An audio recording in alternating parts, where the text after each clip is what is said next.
Are we muted?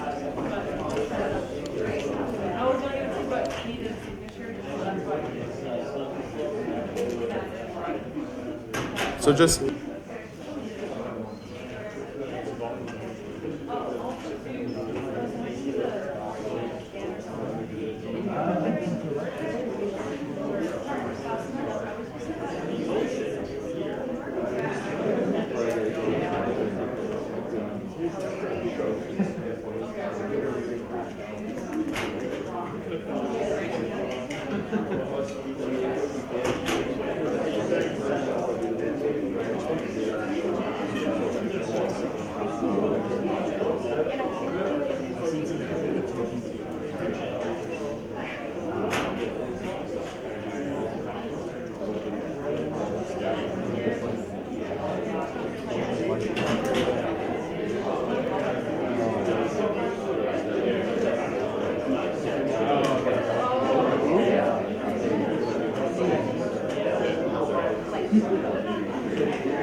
24 by 16.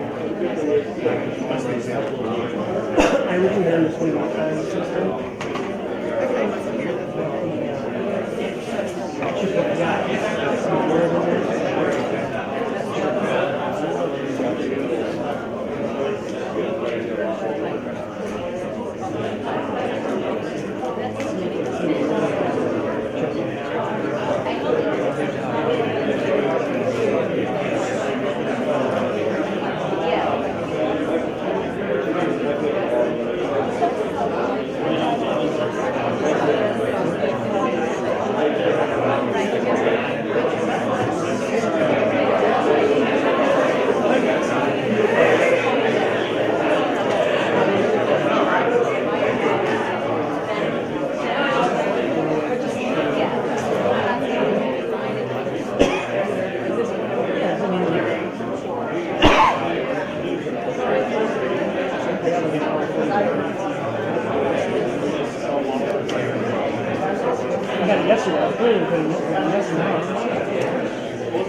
I had like a thing.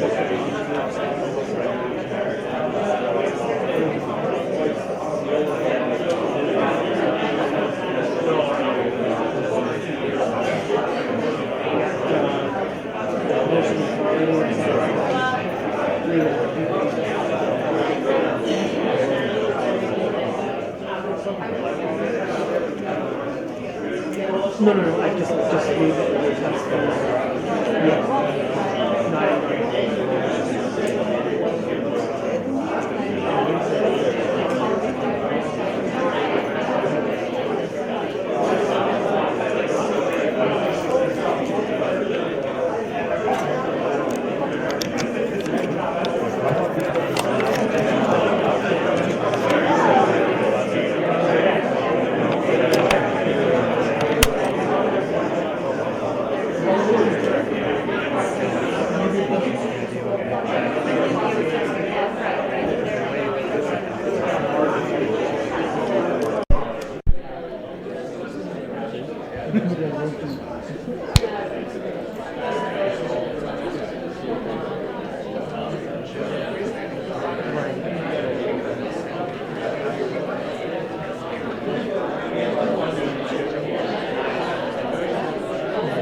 Yeah.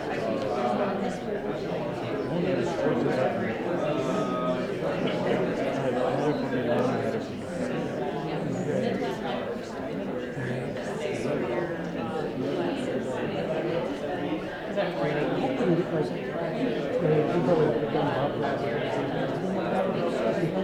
I agree.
Should I start?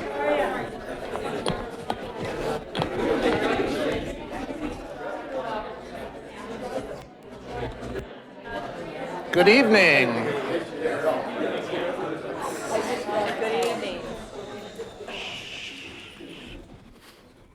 Good evening, everybody. Is there sound from this, so I have to project? It just goes, yeah. Okay. So welcome to everybody that's here. Welcome to anybody that's joining online. And welcome to anybody that's joining online in the future. I'm filling in tonight because we had a cancellation in our lecture series. And Dale suggested, I'm going to blame Dale, suggested that I fill in this spot because it was probably about just over a year ago that I interviewed for the position that I'm currently in. And I've been trying to decide if it's more nerve-wracking to come as an interview or if there's even more riding on the lecture tonight. For those of you that don't know me, my name is Karl Daubmann, and I'm the Dean of the College of Architecture and Design. I'm going to show work tonight that I didn't show for the interview. And nor do I really think that this is representative of everything that I do. But the question was, why don't you share with us what you were doing in Rome last year when you interviewed? So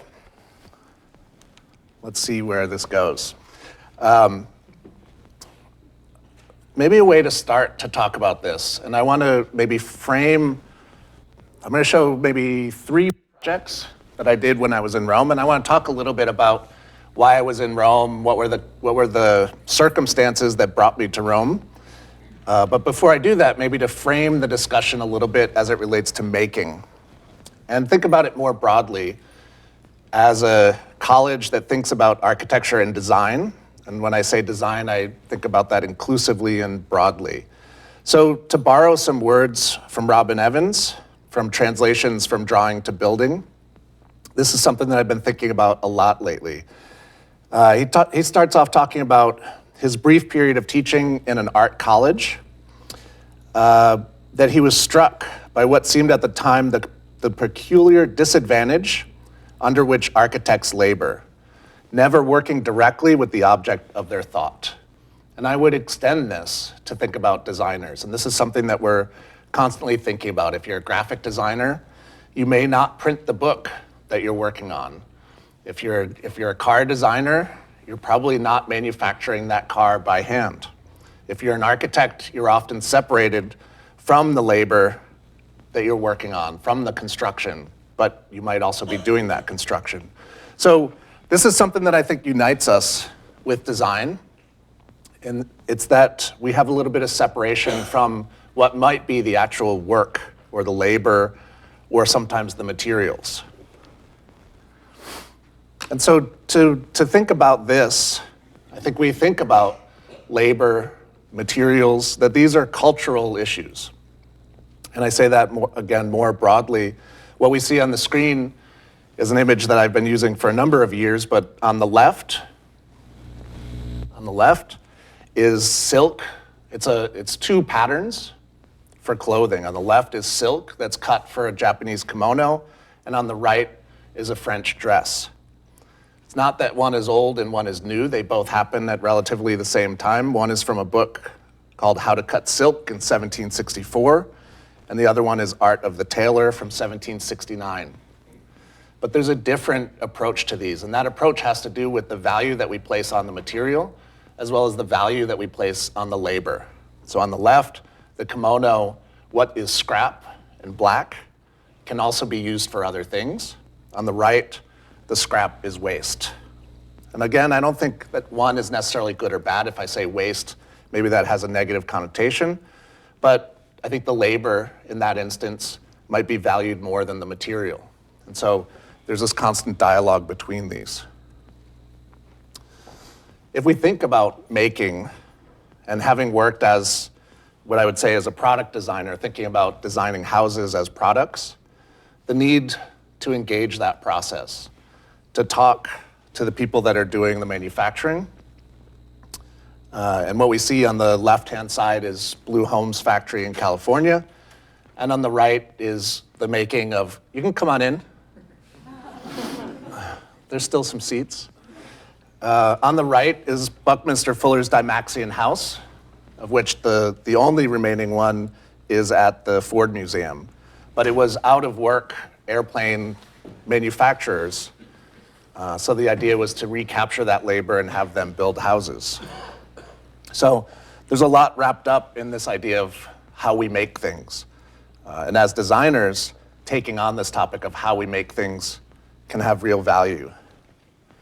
This might be what making looks like now. And thinking about repetitive processes, dangerous processes, and precision might be a way to engage some of this technology. This is an example that I use when I talk about maybe this separation of work. There's some graphic designers in the room. This is Durer's alphabet from 1535, and what I describe on the right-hand side is scripting. For anybody that's playing with Grasshopper, Rhino scripting, or any programming in general, what we see is a narrative description on how to construct the letter E. You form a square, you draw a transverse, you divide that, you add a circle.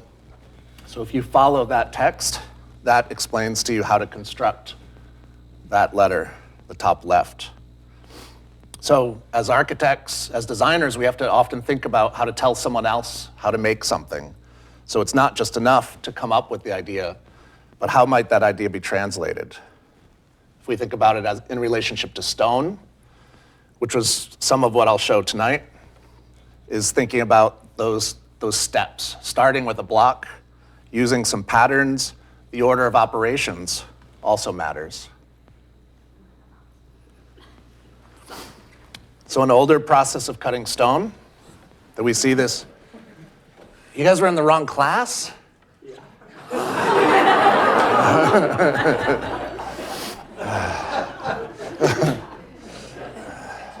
Maybe the robots tipped them off. So an older process of cutting stone in terms of automating that. Again, no safety goggles, no gloves, very little protection, and there can be danger associated with these processes, and what it looks like in terms of some places as cutting stone now. So being able to go directly, and designers and technologists have been talking about this for many years, going directly from file to factory. So what does that translation look like? If architects spend a majority of their time doing construction documents, what does it mean if we can just give the file to a robot to build something? Which was part of the question that I raised. So Dale also said, well, tell us a little bit about the American Academy, what was there. So I had a 10-month residency in Rome at what's called the American Academy, and I'll show some images from that. What you saw if you came in early was my studio space for last year. And what I propose, the way that this works is that people make proposals every year, text on the left, portfolio on the right. And the question that I asked was, well, one, I was thinking, I wanted to go and look at the Baroque architect Borromini. Borromini was trained as a stonemason before he became an architect. So he understood the construction process, he understood how to cut stone. But I asked the question, what would Borromini do with robots? Which was maybe a kind of strange question that we can unpack a little bit. But how do we play with that process of processing information, sharing that information, giving information to someone else to construct something? So Borromini knew this well, and he spent a lot of time on his construction sites. So you make a proposal, you submit your portfolio. If you're lucky, you get a call, and you go for an interview.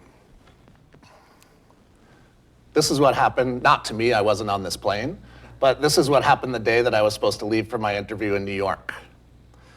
A plane skidded off the runway and canceled all the flights. And I include it just as a way to maybe say, sometimes you have to go the extra mile.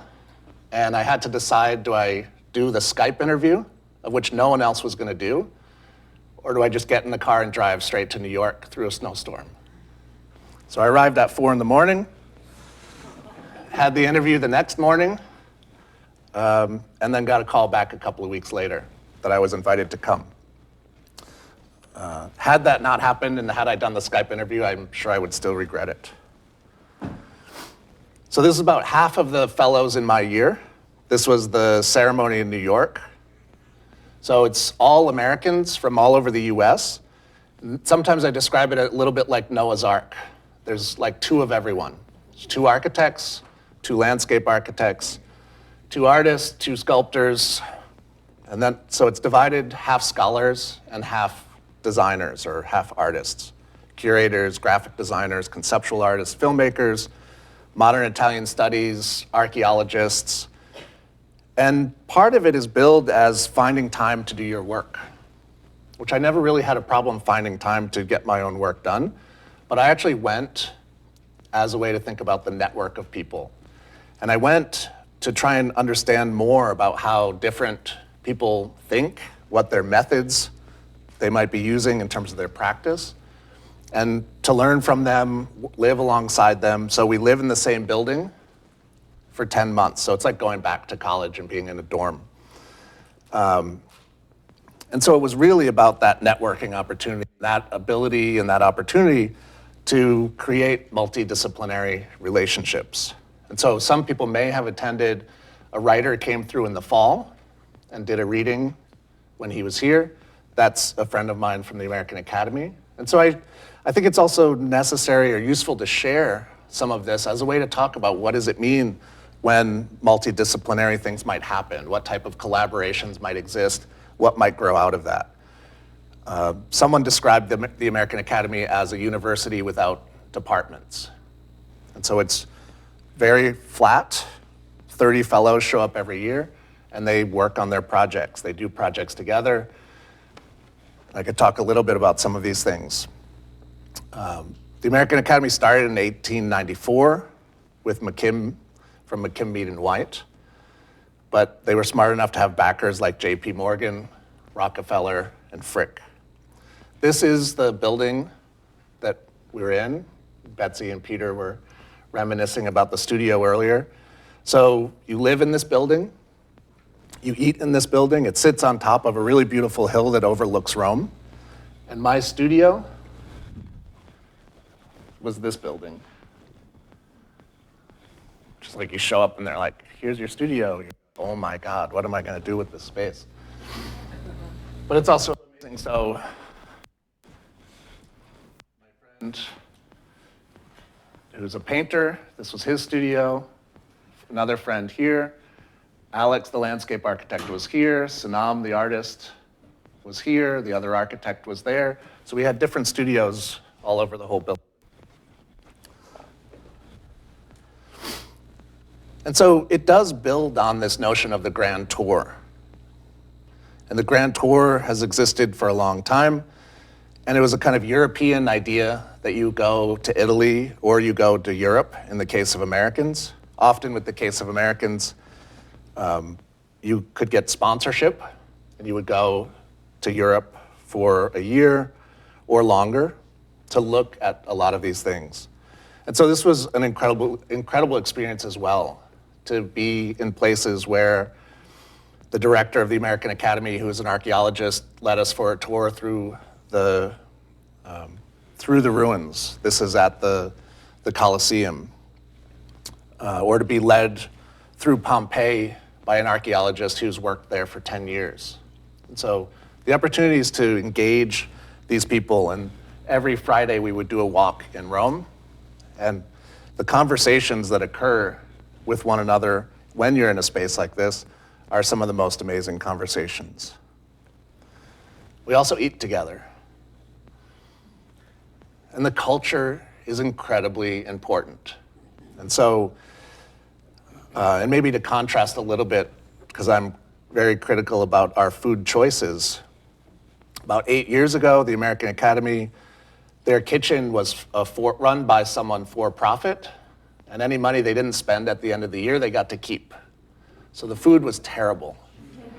No one spent any time together. Everyone went out to eat in separate places. And about 7 years ago, Alice Waters took over the American Academy kitchen. So if anybody knows Alice Waters, she's the start of the slow food movement, has Chez Penny in Berkeley, California, and believes in sustainable, slow, healthy food.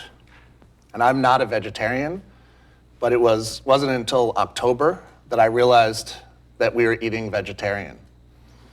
everything was fresh, everything was local. So the food is a big part of this, and there's lots of wine. You can see the transition from dinner to drinks and sitting outside until probably late October, and then once it gets warm, eating outside again. And then there's an amazing cast of characters that come through the academy. So probably one of my most giddy days was when Jesse Reiser just happened to show up because he was in Rome for a vacation. So Jesse Reiser was in my studio. On the right, we also led tours toward the end. And so Billy Chen is on my tour of San Carlino, in the crypt of San Carlino. But it's amazing when someone shows up who you incredibly respect, and they ask you if they can take a picture of your work that's on the wall. I said, as long as I can take a picture of you taking a picture of it.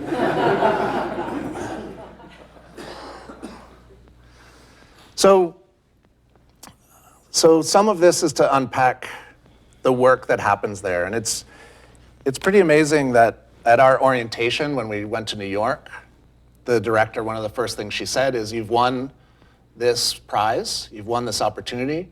You actually don't have to do anything when you come to Rome other than be present. And so there was this kind of relaxing of what the requirements would be, but also a kind of liberation that occurs with that. So you may have proposed one thing, but you may find other things along the way.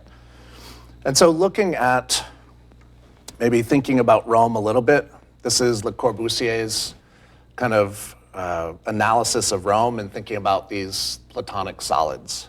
And so thinking a little bit about abstraction. Given the grand tour, lots of architects, lots of artists, lots of scholars have gone to Rome. And how do you think about history? How do you look at something that has existed for a long time? And what do you take away from it? And so in this case, this is Corb seeing these Platonic solids and these objects, these obelisks, these pyramids, these buildings that exist in the city. But I actually went to look at subtraction. And so a little bit the opposite of that. That if the city is so built up, where architects are very familiar with the Noli plan. So what this is drawing is the public space that exists. What you see in black is the kind of private space. And so there's this kind of carving or this erasure and subtraction that occurs at the fabric of the city, and starting to find that in other places. This is a manuscript from Archimedes' work, which I thought was just important to be able to talk about, as this might go from graphic design to urban design. Amazing subtractions of the graphic representation through the text. And this was also the software that I've been working with. And what's nice about this as an architect is to be able to model both solid and void and pass them through one another and think about it. And it's through this kind of facility of thinking about solid and positive and being able to just move them through one another. And so I'll show some examples of Borromini's where I feel like he had this understanding, but long before computers. So the other thing is that you know you're going for 10 months. And at least I felt the pressure that I would never have an opportunity like this again. So kind of every day counts, every hour matters. How do these days stack up? So there was a lot of thinking. I showed the video of the sunlight moving through my studio, but thinking about this kind of daily repetition, what starts to occur, what are the rituals that you start to develop. This was my probably Saturday morning ritual. The American Academy is here on the hill. And so lunch was served at 1. So I would leave in the morning, make my way across town to San Carlino, which is over here, and then be back by 1 o'clock or stay out and do other things. And so over the course of this walk, so the American Academy is here, the Vatican is over here. And so there started to be this walk that I would do. And friends started to follow me sometimes, pick up other people on the way. American Academy, Bernini Chapel, Another church that I'll show you, the Pantheon, Piazza San Ignazio, another Bernini church. San Carlino opened at 10 a.m., so I would try and get, this would open at 9:30, this would open at 10, and then this is the Ecstasy of St. Teresa by Bernini. And so almost a straight line through the city, being able to revisit these different buildings and start to look at these types of subtractions. This is a Baroque piazza space, Piazza St. Ignazio, where there's literally these kind of subtractions through the city, and you get these incredible figural void spaces. And other examples of that. So this is Kircher's series of drawings. Kircher was a mathematician and a musician, and there's almost this kind of drilling through the side of the building, so that on the outside, there's people talking. On the inside, there was a kind of bust statue. You can see this pipe coming through the back of the head, and then you would be able to hear what was happening outside, or you would also be able to talk into the mouth, and then have that projected to the outside. So it was in these moments, probably in comparison to, say, an American urbanism where it's mostly objects and lots of space between them, here, there are these voids. And this was one building along my walk that also caught my attention. This is the back corner, the sacristy of the church. But what's incredible about this is that if a bird, well, I'll start with one other thing. There's a kind of mirroring across the corner. So we can see this arch, these two openings, another arch, these two openings. And then there's a sacristy space on the inside. And there's this amazing window that's actually back here somewhere.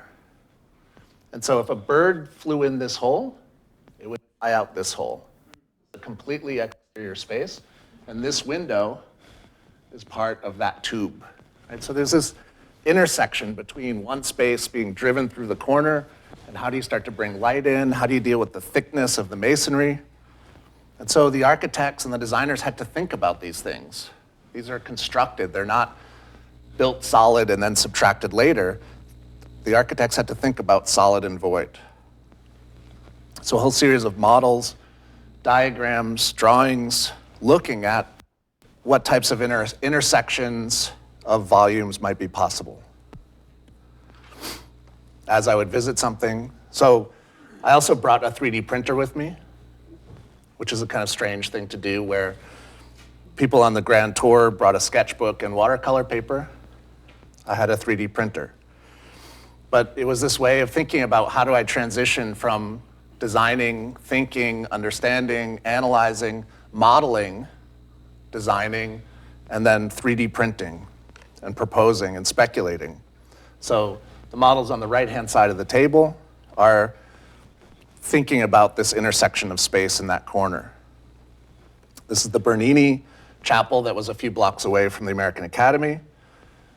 And what was interesting is these moments of slicing into the building or inserting these voids. So this window, which doesn't really follow the formal sets of relationships that we see in Renaissance architecture, here there's a theatricality. The light that's brought in behind those columns is to light that statue.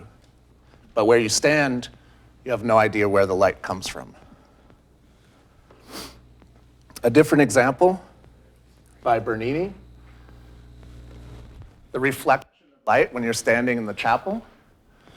This window, the light comes in, bounces off the top of this, and then there's a glow on the ceiling. So it's less about these formal relationships and much more about this theatricality and this kind of, again, the subtraction through the wall that allows the light to come in. So this was my Saturday morning, walking from one of these spaces to the next. So again, thinking about months, how many days, how many hours, what do you do, what are these rituals, what happens? I think I also started thinking about how do you work through iteration? How do you test something? How do you develop a kind of habit for these things? So what I started doing was photographing different spaces. This was in my studio space, thinking about the light and the way that that happened. over the course of a morning, but also thinking about other types of habit, other types of ritual. So this is, again, connecting an interest in labor. This is scientific analysis of work. And other examples of where you might find traces that build up, that accumulate over time. So what I started doing was photographing the spaces, but wanting to try and capture the space as opposed to just simply document the space in a static way. So it was digital, and it's digital in that I took hundreds or thousands of photographs. I didn't have to develop film, I didn't have to print them. I could go back and I can start to reassess these. Also, with technology that you have in your hand, there's auto stabilization, other types of things that come with a new camera. This meant no tripod. And so what I started doing was thinking about smearing the space, painting with the light. And so literally opening the shutter and then moving and doing this over and over and over. Each image that you see is one exposure. And so none of these are manipulated digitally afterwards in the computer, but they're all exposed in the camera. So this is a Bernini space, that same chapel with the glow that occurs above, that same church. But you also have to imagine what I look like in the space. Click, click, click, click, click, click, or twist, or move, or move this way, as a way to look at what's being registered, what's being captured in the spaces. This is San Carlino by Borromini, and spending lots of time in the space. And it's also, you get the change of the seasons, you get the change of the light. This one in particular, the kind of wispiness of the light as it goes up across the ceiling.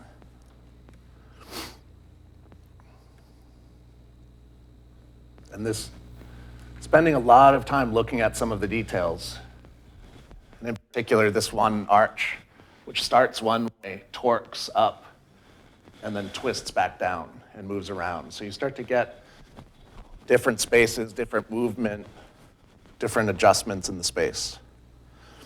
So this was part of thinking about maybe the sensuality of the space, part of trying to read the space and understand the space, but doing it with photography. But I was also thinking about geometry and thinking about form. And so a couple of quotes from James Blunt, who wrote extensively about Borromini.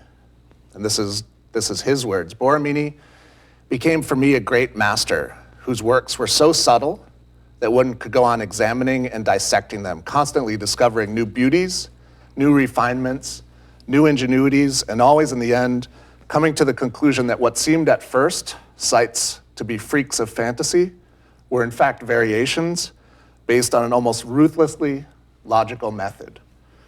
And I would trace that back to Borromini's training as a mason and thinking about how you construct a space, and that the churches that we'll see could have all been constructed in that space with a string and an arc and equal measures. And so that incredibly ruthless logical method is something that was driving the way that I was thinking about these things. Looking at Borromini's drawings, again, as a mason, having to lay out that space, we start to see the center points. A circle, another circle, the construction of an ellipse based on equilateral triangles. You can begin to discern the thinking in the plan, in the construction of the plan, and the construction of the plan, the construction of the building is an extension of the construction of the drawings. So another view of those couple of arches that kind of twist and wrap up, and the dome that sits on top of this. This is an incredibly small chapel space. I'd say it's smaller than this room. But these other places, so if I go back to the plan, the image that I'm going to show next is the side chapel, an intersection through the wall that doesn't even really bring light in. but it just connects one space to the other. Being at the American Academy also brings certain privileges, like being able to visit spaces at night. So I got permission to spend 4 hours in the church at night, bring my own lights, bring a tripod, and start to stage photographs. So this is with some big shop lights projecting light through that side chapel into this space. Or being there one day where the cleaning staff forgot to close that window, and no one knew why. And photographing it at night, which is also kind of eerie, especially in the crypt. I spent a lot of time in the crypt. And it was because of these types of openings. And that animation that I showed of one void passing through a solid is the way that I started to think more and more about Borromini's understanding of solid and void, and the way that these windows, there's a registration of the windows on the outside and a different set of relationships on the inside. And in that thickness of the wall, these two things just blur into one another. So this is the window on the far right, which isn't even in the space that I'm standing in. So the window's over here, but this cut through the wall brings the light in and wraps it into the space. So this ability to play and just pass void and space through stone and through masonry was an amazing opportunity to just see these and draw these and try and model them. So this is San Carlino, Santa Maria Sette Dolore. And you'll see a number of different examples that look at this, which is a quattrolobe, which are kind of 4 lobes being pushed into one another, constructed all from circles. And St. Ivo, an equilateral triangle and a series of circles. So I started drawing with CATIA in the way that I imagined Borromini would draw with strings, compass, and straight edges, and started constructing these small 3D printed models that were attached to drawings. And trying to think about how would I make this work relate to what I was doing. And so thinking about abstraction, that on the left, we see what can be the representation of one person. On the right, thinking about this more like the term that we use in architecture, a diagram, the smiley face can represent all people. So how do I move the specificity of looking at a Baroque architect in Rome to maybe the right-hand side to think about how it might be relevant to my work now? Looking back at other examples, Luigi Moretti did a similar exercise of abstracting space, a series of churches, and I think in Moretti's case, trying to take away the decoration to get to a very modern understanding of how to put space together. When I was in Rome, Andrew was also there. And so Andrew teaches at Penn, Andrew Saunders, and he brought scanning equipment with him. So it's a little bit on the other end of the spectrum of, this is the opposite of the smiley face. He was scanning the spaces and got 3-dimensional point clouds. And so here's the abstraction. Here's maybe the lack of abstraction, including the color and the changes that come with that scanning. And also thinking a little bit about maybe evolutionary change, populations, variations. So Darcy Thompson's work, looking at being able to stretch things. It was also something, how do I look at those variations? Maybe Borromini didn't do this, but he could have. Taking the rules that might inscribe his work and starting to distort them. So on the left, bilaterally symmetrical space with these circles pushing in. On the right-hand side, not symmetrical. What is gained, what's lost in that type of thinking? But for me, it's the same model. It's just simply a distortion in the rules. And so these were the drawings/models that were being printed and constructed in my studio.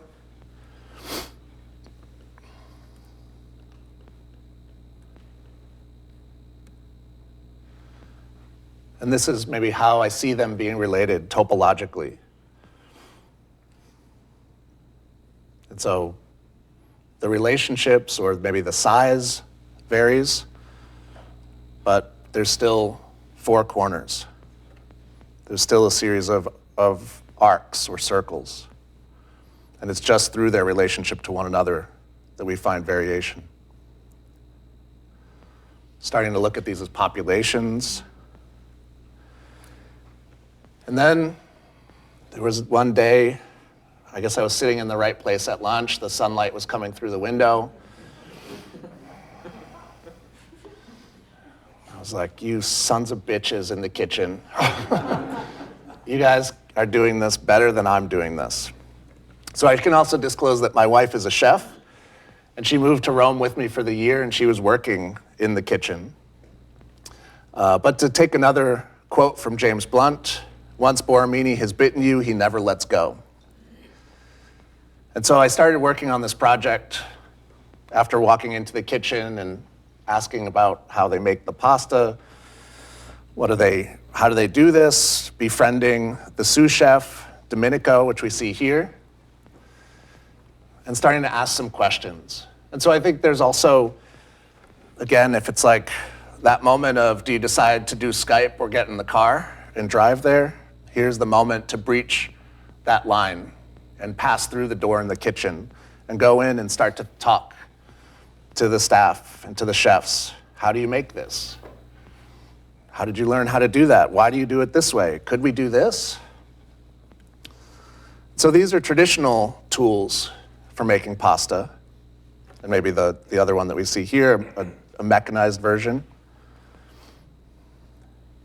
And so what I started asking is, could we make some custom pasta? Because there was already that relationship. And I could say there's a few things that happen in terms of the programming over the course of the year. When you first arrive, every fellow does a 5-minute talk, and you talk about what you're gonna do when you're there. Everyone does what's called a shop talk at some point in the year, and that's more like an hour-long traditional lecture where you share the work, and then you go upstairs to the bar and you have drinks, and then you have dinner after that. There's a mid-year exhibition, which this was the work that I did for that year exhibition. And so there was a curator, and we talked about a number of different things, and she saw the photograph on the wall that was the one with the pasta, a series of photographs like this. She said, you have to make pasta. So started looking at that. So how do you model pasta? What are the constraints? What's the tensile strength of dough? What type of dough do you use? And so here, really looking specifically at that geometry. And they're getting very, very careful. So in this case, the problem with this piece is that this surface is vertical. And the way that I was making these is a series of presses. And so this one changes slightly. You can see the addition of more geometry, more controlling lines, more ways to be very precise. And every week, for dinner, they made fresh pasta. So every Wednesday afternoon, I would show up with a new press and we would test something. This one was like hard to get apart. So this iterative testing, not being afraid of failing, not being afraid to go into the kitchen and having them laugh at you, and constantly testing these things. And so this is that. You can see the tear on the side where one surface cuts the other surface because that's too vertical. And so in CATIA, working on these things, starting to specify, okay, we do it, but it doesn't stand up. Make it a little thicker. We can stretch it. It's too distorted one way versus another way. So here it's 1 millimeter thick, and that's where you can see that section that's cut through it. And those lines also aren't vertical, they splay out a little bit. So this is the first pasta. This was the Santa Maria Sette Dolori church. This is the San Carlino model.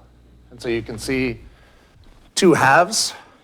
But I was also interested, this was in some ways an alibi to be thinking about collaborating with the kitchen, and it was also an alibi to be thinking about the hands and labor and how do you do these things. So this is San Carlino, and here's this little edge here. which trims the pasta as you put them together. Vertical pins are so that this aligns. So again, 1 millimeter thick. And as we're making things, this is like one of my favorite photos, because there are no rulers in kitchens. It's like, no, you guys got to roll out the pasta. We need it to be 1.25 millimeters thick because we have to compress it down. So I got them, we're testing. His hair wouldn't be in the pasta if we were making it for real, but brought a ruler and we would roll it, look to see if it was 1.25 millimeters, roll it again to get it right to where we needed it to be. So here's 3 of the early tests: Santa Maria Sette Dolore, St. Ivo, and San Carlino. So this was the process that was going on for the mid-year exhibition, and my shop talk was coming up, and it was going to be in March. And so we got the idea that we should serve dinner to everyone in the academy, that we would do the first course at dinner, and we would serve Borromini pasta. So lots of testing that leads up to that. Can the kitchen do it?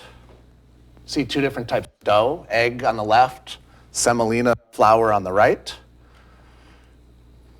Do we dry it? Do we freeze it? Do we boil it? Do we steam it? How do we plate it? So these an early study, and again, an interest in the hands, that if we have to feed people at dinner, we have to be able to do this quickly. How do you register it? Those are those pins, thumb holes, and then be able to stamp it out.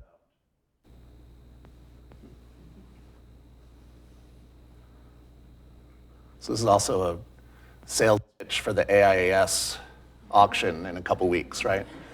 There'll be a set of pasta presses at the auction. So you also need a plate if you're going to make pasta. So this is a different Borromini space. I had 3 pasta shapes. And this ceiling was a really beautiful ceiling. And it also had these kind of 3 intersections in it. And I had 3 pieces of pasta. So quickly picking up on this, thinking about the hand, how the hand might engage the plate, how the plate might engage the table, and how the pasta might sit on the plate. So this was also an alibi to think about working with a local ceramics place in Rome. But you can see the way that part of it comes down and touches the table, part of it lifts up so that you can pick it easily off of the table. This was an early version, and of course you bring it to the kitchen, they're like, I learned this in Italy too. Like the sauce is just gonna roll right off the side, come on. Other version. Working with the local ceramicists and starting to develop those plates, taking them a 3D printed model and then talking through their process. And then also, what kind of sauce do you use? Again, thinking about the labor, thinking about the logistics, thinking about what's happening. Sauce would have been really nice and pure, and you can see we're also still trying to work out the structural properties of the pasta. But we couldn't do the butter sauce because you'll see Tiziana in a minute carrying the plates out. If we used a butter sauce, the pasta would fall right off the plate.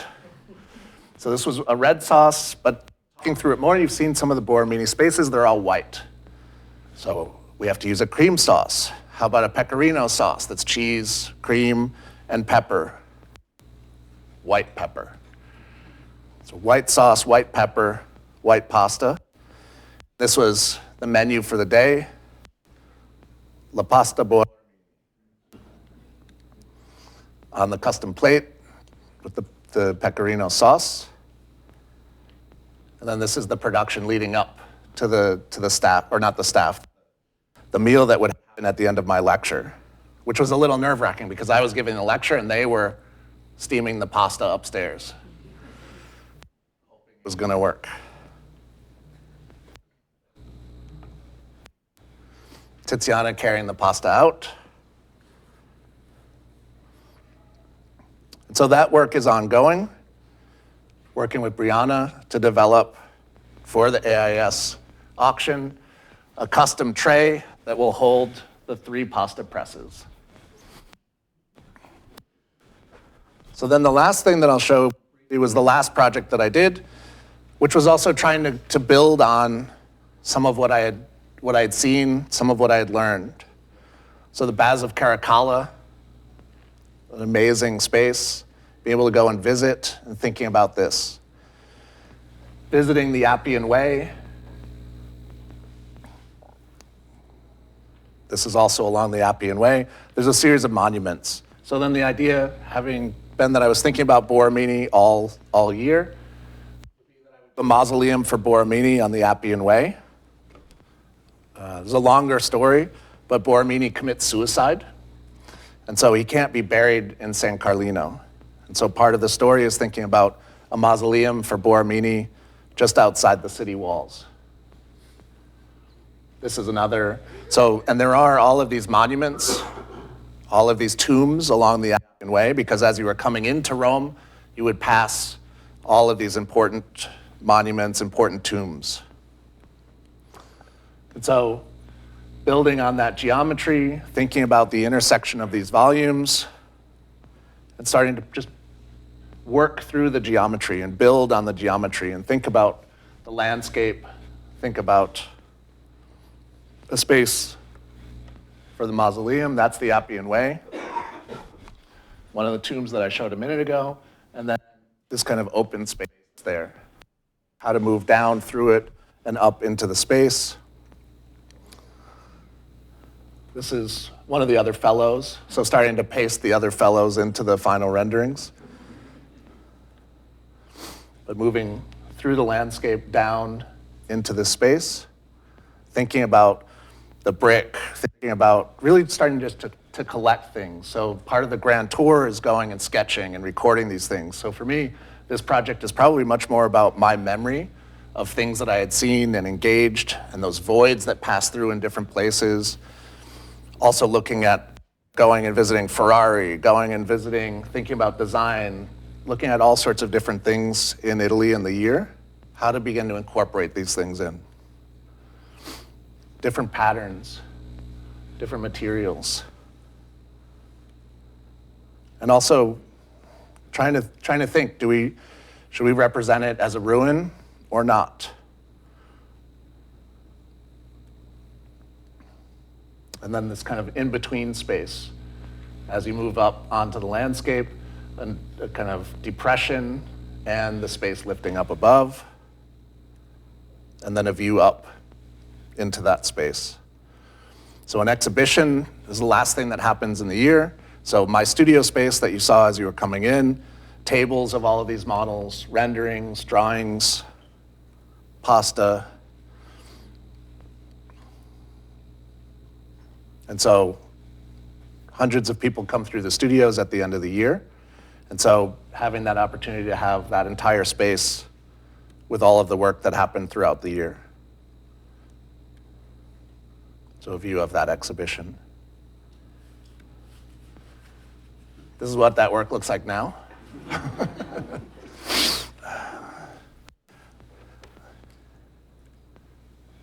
And then I'm happy to take questions.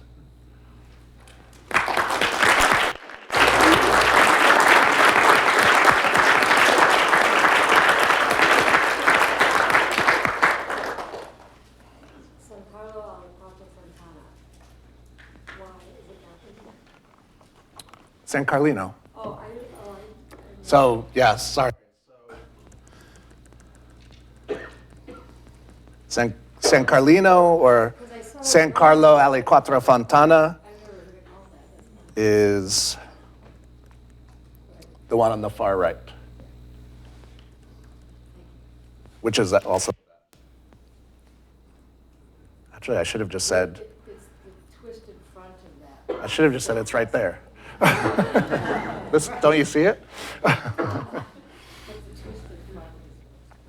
And there's all these kind of twisting and pushing of the spaces, and so that I felt like that's some of what gave me the liberty to begin to distort those geometries and start to look at their relationships and test their relationships, and what if it weren't orthogonal, and what if it weren't symmetrical?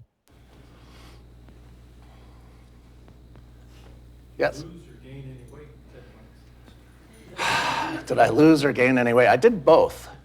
So there was lots of walking, but what was amazing, there was lots of pasta and there was lots of wine, but the food was fresh, and the food was really good. And it was plentiful, but it was really, really healthy to be there.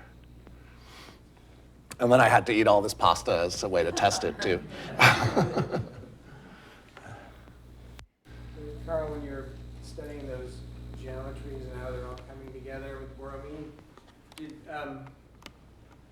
some of them I imagine are pretty straightforward, and then there are these eccentric moments that don't happen with anyone else. And I'm wondering if you ever came to the point where you thought maybe he had reached his limits, or that they were somehow, I don't know, errors, or whether they were, or is the signature of his work in those moments that in fact are the eccentric moments? Some of it. So Peter's asking about maybe do they start to find some limits, or do other things happen? And one thing that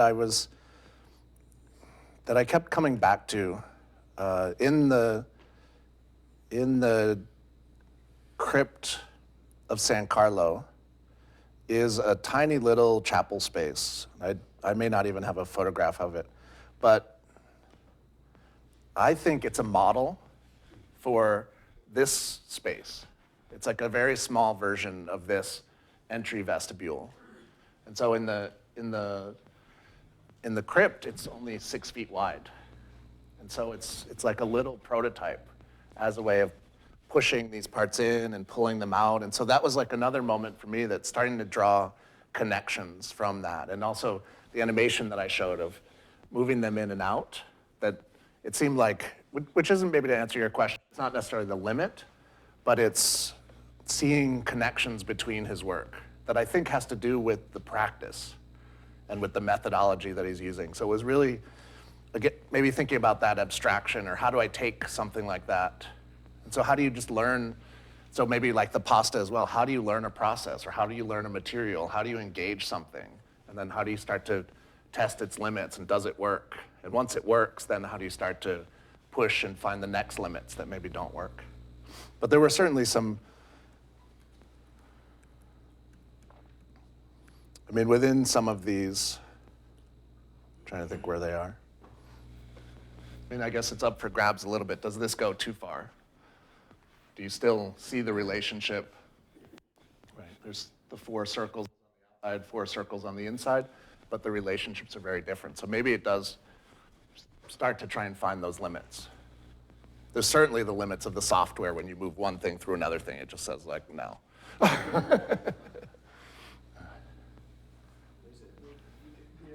Paulo Portuguese's book with Borromini, there's an amazing set of drawings of San Carlino about its development.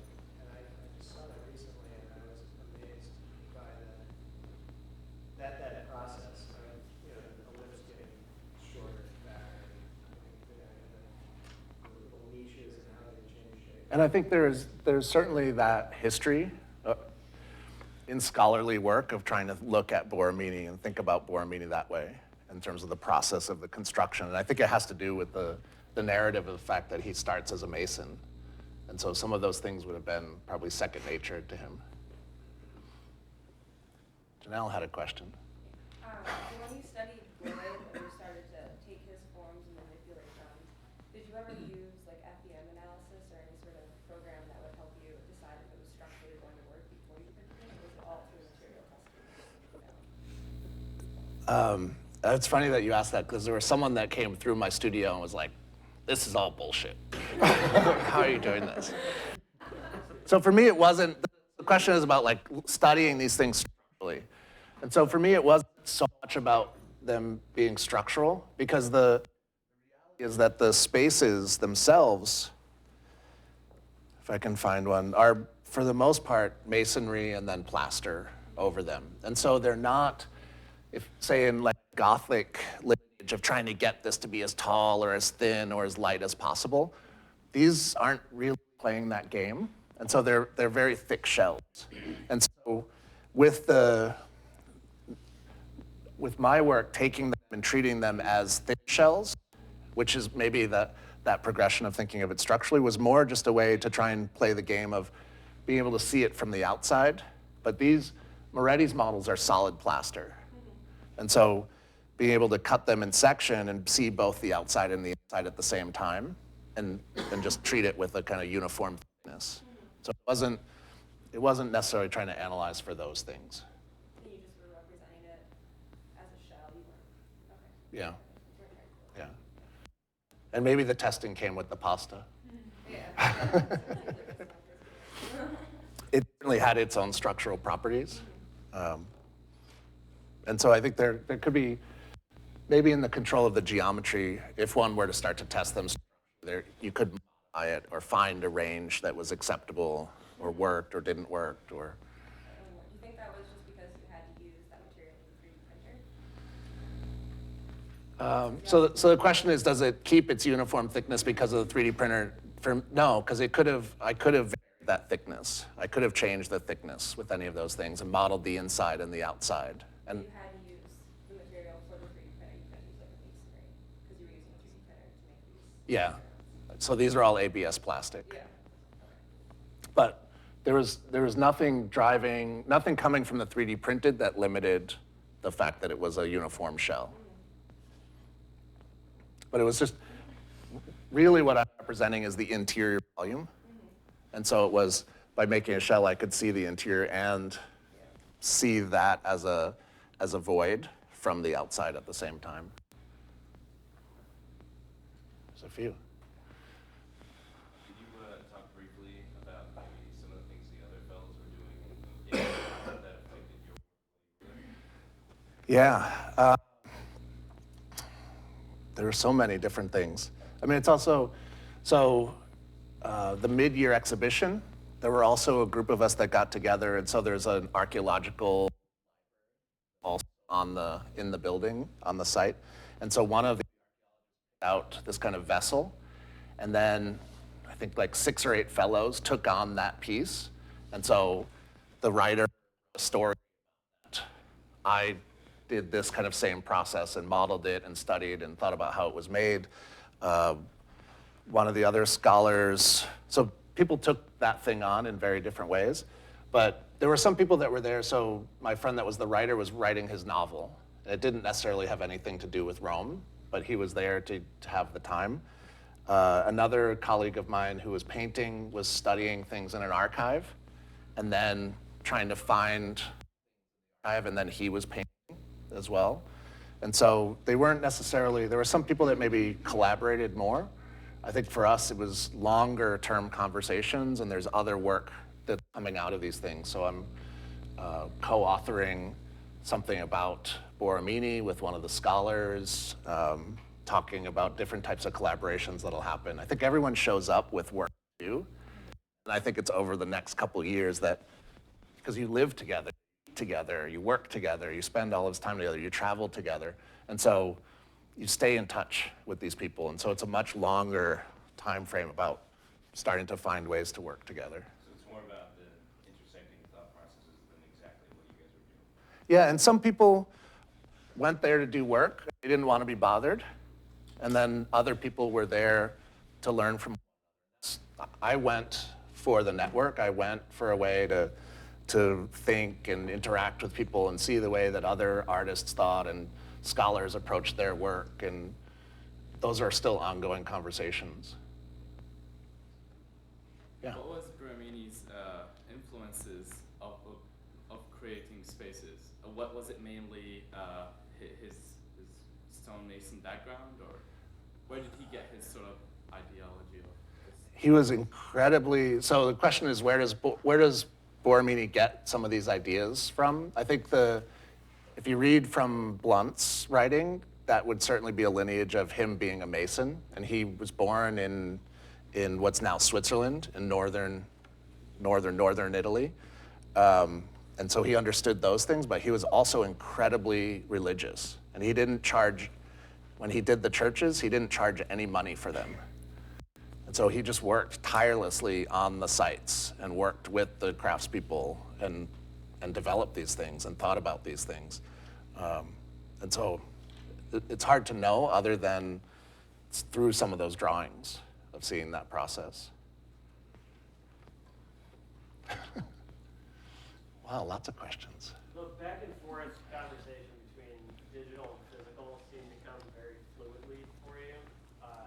At least you made it look easy. Was this a process that you developed before you came here, like straight from the program to a 3D print, or did you develop that along the way? I guess in a lot of ways, well, maybe in the way that I set up the lecture. So thinking about that relationship from digital to physical, always kind of questioning or never liking the fact that as an architect being separated from the work. And so I've done a lot of design build. I've looked at manufacturing quite a bit. I've done a lot of digital fabrication. But the 3D printer that I had in Rome arrived, I bought it and it arrived in Rome when I arrived in Rome. So it wasn't, I started working with the 3D printer at that point in time. And I was never really interested in 3D printing because I felt like it's more of an output. Whatever I have in the computer, I just get that as an output. But what was really nice about it is that these parts, to 3D print them, cost a couple dollars each. And so to have a studio like that where you could just have the door open most of the year and anybody that wanted to walk in could, having that work on the wall and being able to engage someone and have that conversation was something that was really beneficial about having the 3D printer. But I think the making was less about the 3D printing, and maybe the making for me was much more about engaging the pasta in that instance. But it's still that kind of separation, having to manage the logistics, having to think about the constraints of the material. These are things that I'm thinking about all the time, whether that be a building or whether that be something like a pasta press. You had a question first. During like your visit to Rome or your stay in Rome, did you have a chance to compare Borromini's work to other work that was done during his time? And what would you do? What do you give a credit for Borromini to add to Baroque architecture and to the current architecture? I think, so the question is looking at other Baroque architects or other architects in general and then how I can use that work.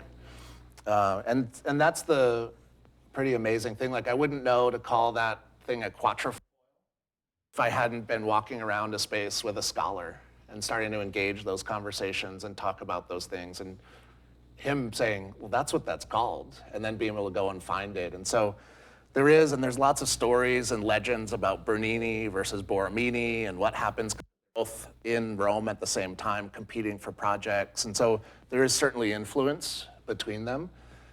For me, how do I take that work and move it forward? I think part of the answer for me has to do with that abstraction. Being able, I think one of the things really well as designers is to be able to look at something and kind of step away from it or see it from a different perspective, down its different parts. So these may not represent everything that has to do, and certainly the work that Andrew Saunders was doing up on all of the iconography, all of the other patterns, all of the other things that are happening there. For me, it really separates that out. It started to really just simply be an intersection cone or circle or sweep, and how do they start to relate to one another? And that's the kind of...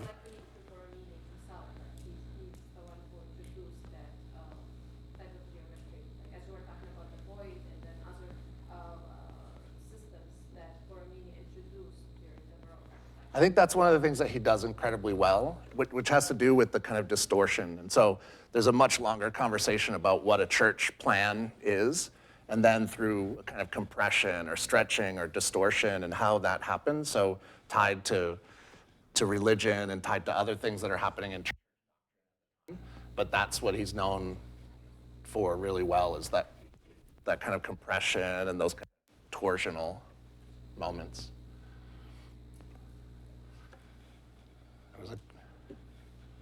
I'm thinking about that second or third image you showed, Karl, the one with two tailoring patterns. It seems to me that in using the custom pasta press to make pasta, you followed strategy of the second pattern, whereas you have leftover pasta. I'm wondering if you consider going back and trying the first method to make pasta, whereas there's another set of rules that compels you to be as efficient as possible with whatever material you have. Yeah. So the question is, Or I think Martin is really great at saying, I did this.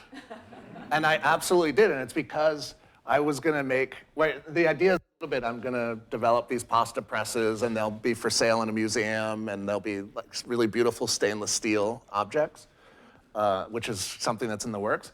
But it does that because the church precedes that, right? It is St. Ivo, it is St. Carlino.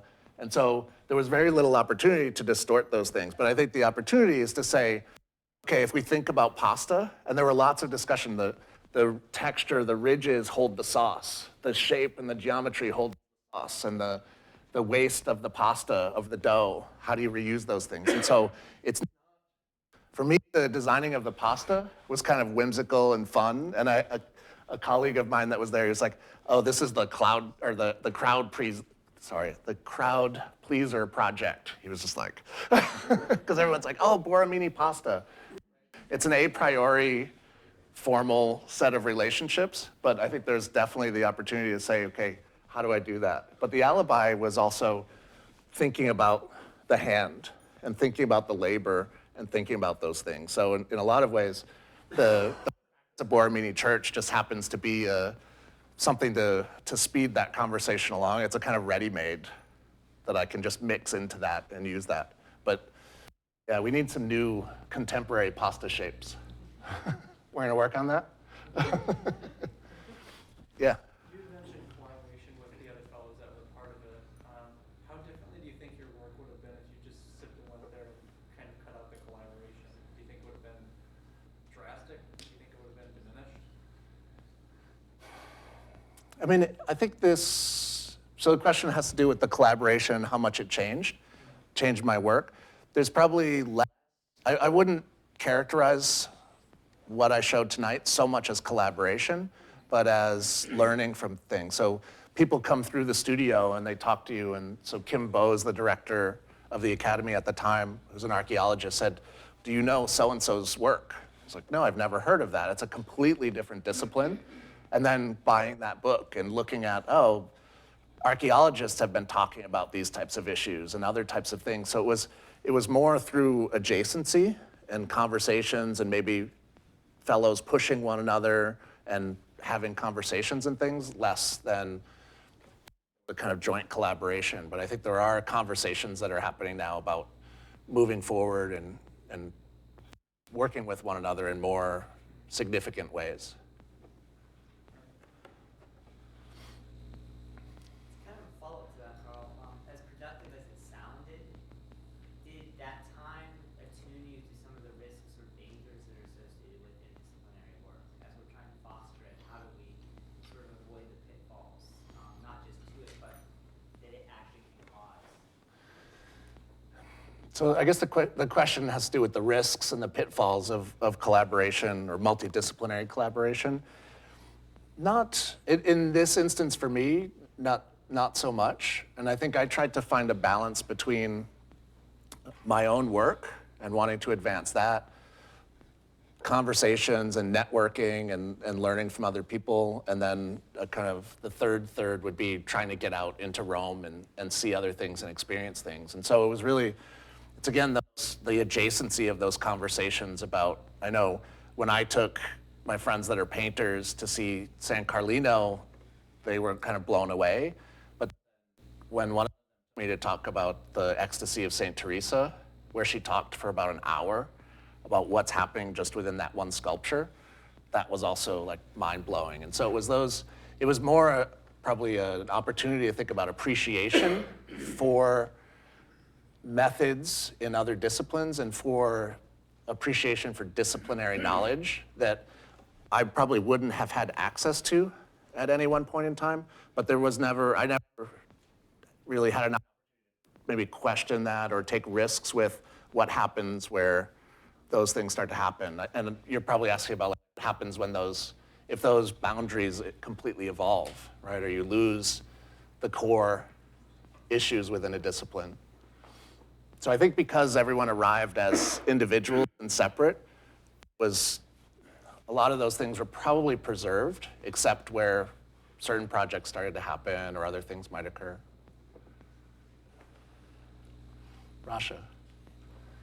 I know There's so many questions tonight. This is nice. My wife is a chef, and she moved with you to there. How was her influence on this specific project since she was a chef, obviously? I think part of it was, so the question is about the influence of my wife, who's a chef, on this work and thinking about pasta. There's certainly us going and eating everywhere all the time and talking about those things, but I think it was also an opportunity to engage, because she was working kind of crazy shifts in the kitchen, and so there were opportunities for us to think about these things together and look at this work and find examples and work on it. When I was going to school here in the early 80s, I had a professor, Benson. I don't know if you guys remember Bob Benson. He had us go to these tombstones and these crypts and these different cemeteries to draw geometry. And at first we thought, this guy's crazy, what's he doing? You know, sending us out there. I thought that was the worst assignment ever. But once I got there and I started sketching and we started to look at the geometry, it was really an amazing experience. So I guess my question to you is, have you taken all of this and kind of thought about how to bring it into the classroom to give the students that same kind of geometry experience? A little bit. I'm trying to teach I'm teaching a graduate design studio this semester, and I'm teaching them CATIA, which is the software that I use. That's like mixed results right now, because it takes a lot to get to the point of where you can do what you want to do. But it's also, I mean, maybe to pick up a little bit on what you said about sketching. This is kind of the way that I sketch now, and so I always. Because of the control and the precision and for a lot of the things that I'm doing, it does matter whether it's 2 degrees or 2.5 degrees. And as I sketch, like I jokingly say that everything works in my sketchbook. And so it's trying to use that kind of precision, set up relationships, set up rules, and then begin to test those and use dimensions with them. And so very little, I don't have a sketchbook from when I was in Rome, but I have a suitcase full of 3D prints. Like in a lot of ways, they're my sketches that I brought back with me. And so I think it does have to do with part of agreeing to do this tonight is to talk maybe about some of those values and think about labor as an opportunity that we have to engage things as a designer.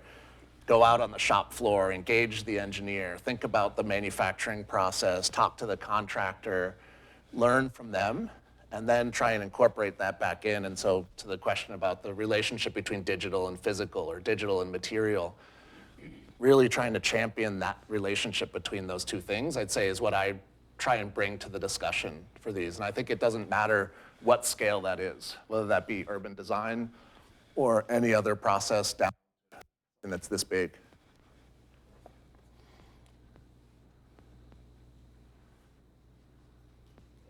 All right. Thank you. Thank you for coming tonight.